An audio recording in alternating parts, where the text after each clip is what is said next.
move a little bit.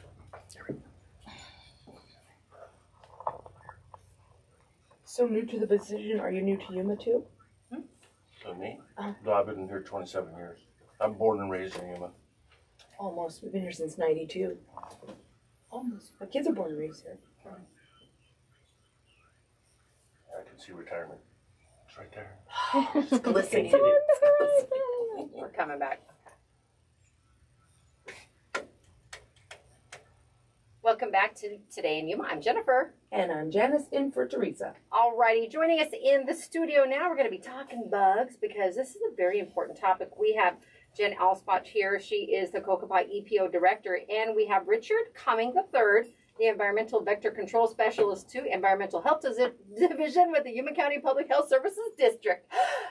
That was a mouthful. That's a lot going on. Now, we have you here today because we're going to be talking about the collecting and testing of mosquito pools in our community. Very, very important topic. So take it away. Yeah, so all of the districts are working together really hard this year, like always, for the mosquito surveillance. So I'm representing the Cocopah Environmental Protection Office. We've been working with the Yuma County Pest Abatement District. This is our second year partnering with them to, put out traps on Cocopah tribal lands. And then we work with them actually in the lab to identify the mosquitoes and test them for disease like West Nile virus and St. Louis encephalitis. And the Yuma County Public Health District does their trapping as well. So Richard could talk about that. Yeah, so during the summer season and mosquito season, we go ahead and set out traps throughout Yuma County every 2 weeks during the summer. We then go ahead and collect those traps. We will then go through them, speciate them, and we put them in groups of 50 or less, which is known as a pool of mosquitoes. And then those pools are then tested for West Nile virus or St. Louis encephalitis. Well, I guarantee you the term speciate has never been used on Today in Yuma. Well, I was impressed. I was impressed too. Yes.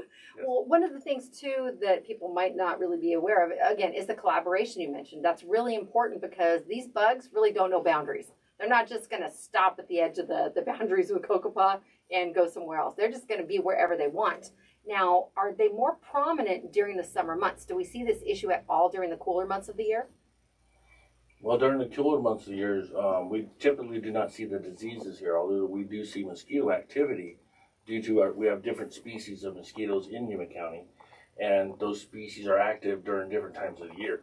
The ones we're worried about are active mostly during your summer months, and that's when our West Nile virus and St. Louis encephalitis viruses are actually circulating in our bird population. Okay. And that's when we're worried about those. During the wintertime, those viruses aren't here, so we're really not worried about it too much. All right. And Janice had mentioned right at the beginning that with the monsoon and some of just the traditional lawn watering and things that happen in the summers, you can have pools of standing water where you might not really be thinking about it. But some of the areas that obviously have been more common with the testing, especially the positive pools of both the West Nile and the St. Louis encephalitis recently, have been along the river and the riparian areas. Exactly. That's exactly. The West Nile virus and St. Louis encephalitis, the reservoirs for those viruses are our wild bird population.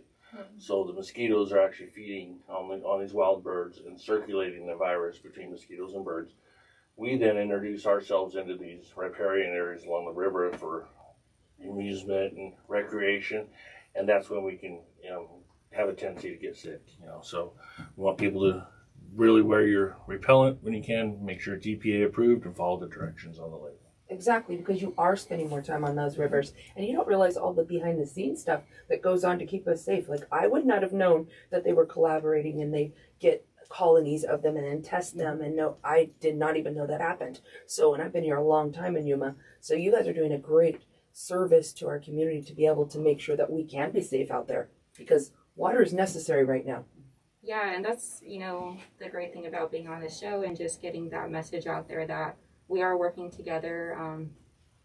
And for these public health issues like mosquitoes, you really can't separate it into a problem for a specific community. It's a problem for all of us, and that's why we're working together on it. All right, and we do recommend, like Richard said, wearing bug repellent. Use something with DEET. I know there's a couple other terms that Eleni generally uses when she comes in too, but read your labels. I know it's not always super comfortable, but longer sleeves too if you're going to be out on the water. You can wear light colored, lightweight clothing, and that might be better and might keep the sun off of you a little bit more too if it's during the daytime. But I know they tend to be pretty active, the mosquitoes, early in the morning and around dusk.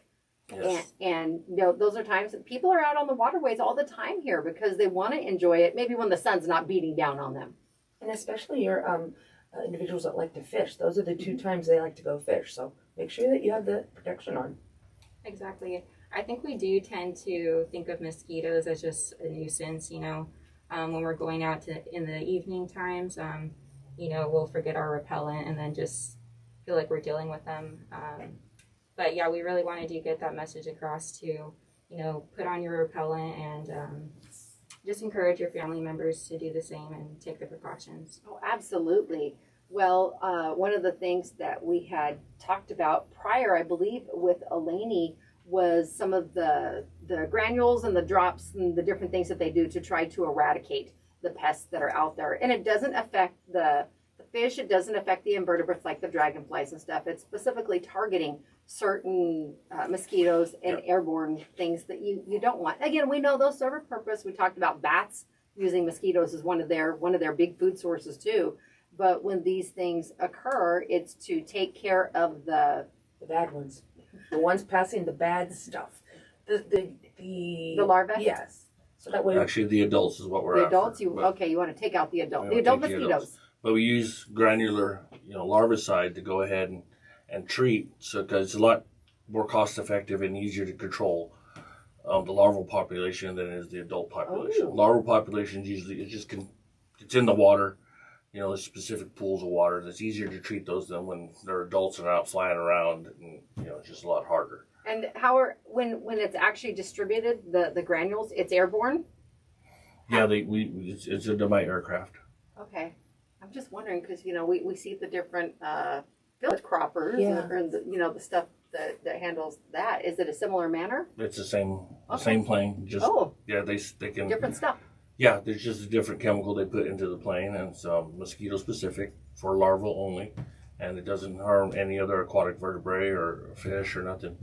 It's just mosquito specific larvae. Very interesting. Well, it is. None of us like to have mosquito bites. They're just terrible anyway. But again, dealing with the West Nile presence as well as the St. Louis encephalitis in our community, if you have been out and you have experienced some bites, we encourage you, go to the CDC website and you can see some of the symptoms and things they have there. That way, sometimes people are like, I got bit by one, I might have it. Well, just watch for your symptoms and stuff and see what the medical field recommends. And if you do have any concerns, contact your healthcare provider. Double check there.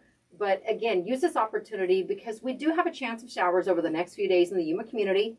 A chance doesn't mean we'll get it. We got about 14 drops yesterday. Yeah, that's depending total what area you're in across Yuma County. But dump out it might be a bowl or a lid or frisbee is upside down in your yard, but the sprinklers have been on, or something that drips underneath your faucet, the edge of the water hose, just different things like that. Double check those spots because you don't want these around your house either. And it's those green pools of water that certainly attract them.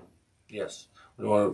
Although there's a really good collaboration through the government agencies for mosquito control in Yuma County, we want to recommend and remind the public that they can be their own hero, and they're on the front lines. They can go throughout their yards, dump any containers that have contained water or that can contain water, turn them over so they're not going to do that.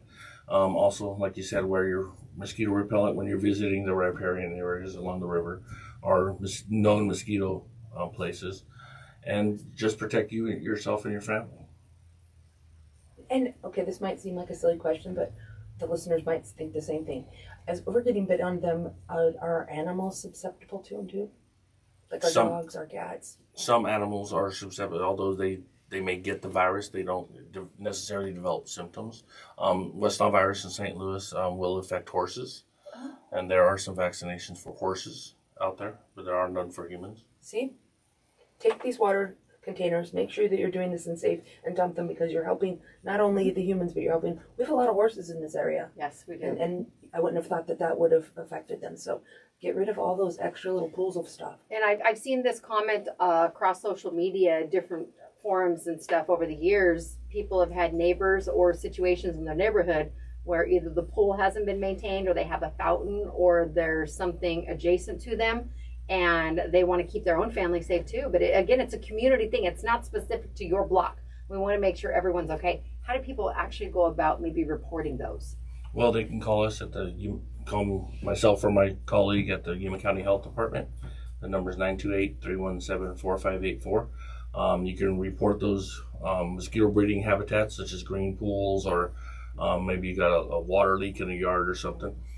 Give us a call. We'll take the complaint. We will then go investigate and work with the homeowner or the landowner to fix that problem, and so there's not breeding mosquitoes. So if you're on Facebook Live, you would have noticed my hand going up when they said green pool. It was just a bad week with wind and everything, and my pool just went green in a whole week, no matter what we did to it. So, but we cleaned it, we drained it all out, and spent a whole day doing that and putting new in there. But it can go fast and easy, It can. and it will get green quick. So Yeah. you have to really be careful with that at this time of year. So gladly no one reported me. It was only a few days. Again, we do work with we're not in the business of finding people. We're in the business of mosquito control, so we will actually work with the homeowner so that they can go ahead and get that pool cleaned up and minimal cost to them. It's about education, and that's why we have you on, Jen and Richard, too, to let the community know about these things. From all the way from, hey, they're in our community, this is what we're doing to help manage the situation, but also as individuals, we need to take a certain level of responsibility, too. Yeah. Well, thank you both so much for joining us today. Thank you. so much for having us. We are going to take our Lotus Day Spa and Salon Selfie out in the courtyard. We'll be back with more of the show after this. We're going to be visiting with Marcus Carney, the new Executive Director of Visit Yuma here in the Yuma community.